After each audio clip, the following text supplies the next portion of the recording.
তবে তুলসীর একটা মালা গলায় সরু করে হলেও দিন। 56 ভোগও ভগবান গ্রহণ করবে না তুলসীর স্পর্শ ছাড়া। আমার এত বড় দেহটা ভগবান গ্রহণ করবে কি করে? আজকাল প্রায় লোক বলে মালা কি করে নেব, 1000টা মিথ্যা বলতে হয়, 1000টা মিথ্যা কথা বলতে হয়, তো মালা গলায় নিয়ে মিথ্যা কথা বলবে। আরে গলায় মালা না দিয়েও মিথ্যা মিথ্যাই সমপরিমাণ পাপ। বরং যেটা দিলে কি হবে জানেন? এটা দিলে একবারও মনে হবে আপনার, কারণ গাছের একটা ক্রিয়া আছে, শিকড়ের একটা মহিমা আছে।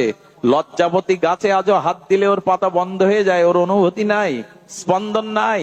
তুলসী কাঠের মহিমা বেদে যেভাবে বলা আছে, আমাদের বেদের ভাগে যেভাবে বলা আছে, তা অদ্বিতীয় তুলসী মহিমা। যেখানে তুলসী বাগান ওইখানে গোবিন্দের বাস, ওখানেই রাধারানীর বাস। পদ্ম এবং তুলসী যেখানে, হরিকথা যেখানে, ওখানে ভগবান বাস করেন।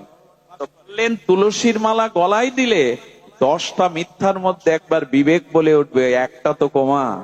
ভগবান বললেন আমার সেবা যে করে সে আমার ভক্ত না, আমার ভক্তের যে সেবা করে সে আমার ভক্ত। ব্রহ্মাকে বলেছিলেন, ব্রহ্মা আমার